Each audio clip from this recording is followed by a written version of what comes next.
Maybe that's my bone broth. Hey guys, the broth is here. Isn't that great news?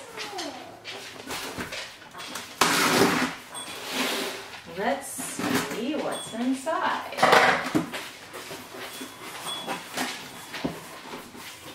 Okay, cut. Cut.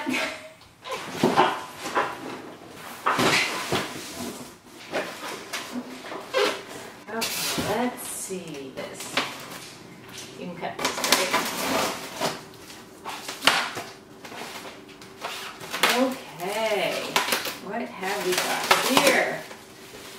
We've got chicken bone broth, still frozen. Okay, so I've got my 2 packages of bone broth that I ordered, and what I have left is this cardboard box that I'm going to put in the recycling. And I've got my styrofoam cooler, which actually makes a really great beach cooler, so you can reuse it that way. Or great art project. Give it to elementary school, anybody who's looking for some recycled things for their art. So now that I've got my bone broth, I've got 2, so I'm going to put one in the freezer for later. But the one that I'm going to open, because I am ready to enjoy it now, I'm going to open the package, and maybe I need to run a little water over it to loosen it from the edges a little bit. And then I'm going to take it to my stove, and I'm going to simmer it. Not boil, just simmer. You don't want to bring it to a full rolling boil. That will deplete some of the nutrients and degrade the gelatin. So I'm going to bring it to a simmer for however long I want. It can be any length of time, whatever works for you, and I can enjoy it right then. If I don't use it all in that one sitting, then I'm just going to pour it into a glass jar or container and store it in the fridge till I am ready, at which point I can simmer it again, as long as I don't boil it. And you'll notice also in your packaging you've got some ice packs, so of course you can reuse those, throw them in your freezer. Next time you're using your styrofoam cooler, throw them in there, and you've already got everything you need.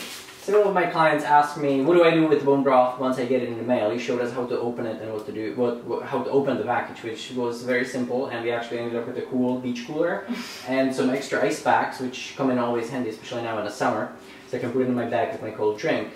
Now we have these frozen bone broths in here, and in the last blog we showed us how to enjoy it nice and cold on a summer day or for breakfast as a nice little nutritious breakfast. What do I do with this once I get it in the package? You know, what's the easiest way? So we just talked about what you want to do as soon as you get it, which is run some water over it to loosen it from the packaging, put it on your stove, and simmer it. That's going to get the gel nicely set again, and you'll notice once you restore any in the refrigerator that it's got that nice gel to it. As far as using it for food, you can use it as the traditional sipping bone broth that it is, and just drink it out of a cup like a tea. Or you can use it wherever you would use water when you're cooking. So when you're making rice, when you're making pasta, whatever you're doing, stir fries, soup, just use it in place of water. And again, anything that you're using it with, you want to just bring to a simmer. So when you're making your rice, don't bring it to a rolling boil, just simmer it, turn it down, put the lid on, and you're good to go. What's the difference between simmer and boil? How do I know I don't burn it? I just want to live nutritiously, and I don't want to burn this. I want to use this instead of water in all of my stuff. I might even use it in my oatmeal tomorrow. How do I simmer it?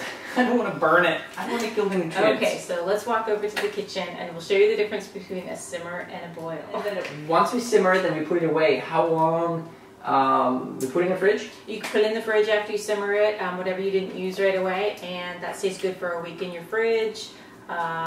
Again, you can simmer it over and over again as long as you don't bring it past that simmer to a And you're going to show me how to not bring it over I am simmer. going to show you. Alright, let's do this. Okay, cool. They're running it under water. Why? I'm running it under the water to get it out of the packaging more easily. I'm just going to slide it out of there. I probably really should have used a bigger pot. So right now it's sticking out, but it's okay. Not everybody has big pots. It's nothing to be ashamed about. And you could run this underwater for a little bit longer. That would make it a little more pliable to get into your small pot. Typically when I'm not expecting a camera crew, I just let it defrost in the refrigerator before doing this. But today I want my broth now. So we're almost there as far as having all of it defrosted. Those are some zone exercises to relax you while you're waiting for your broth. Yep. Enticing. We're getting there. Almost, almost. So far it's been about 9 minutes, I think, since we put it on the stove, and you can see it is starting to simmer. Got some movement there.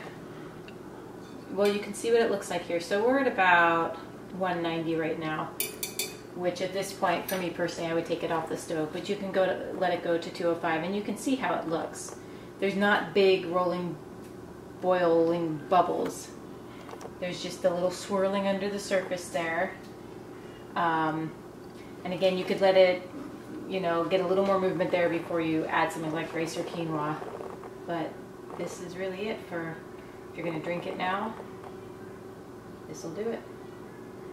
So once you've turned it off and you know what you're going to do with it, if you are storing it for later, or if you're going to drink it now, there is not any salt added, so it's good without it. I like it without it, but if you want to add a little salt at this point, a little good sea salt or Himalaya salt, you can do that before you store it or use it for your cooking. So now it's ready.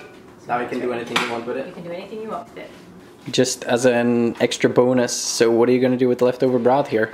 Well, sadly, I'm out of quinoa, so I've got some pasta here, and I'm going to actually end up turning this into a little soup by adding some noodles, and then I'll add some chicken and any veggies that I want, and I will have a healthy chicken soup, chicken noodle soup. You simmer the pasta in it, and it's good with pasta because it has a little bit of fat in it, so you don't have to use any kind of oil to keep your pasta from sticking, and that's it.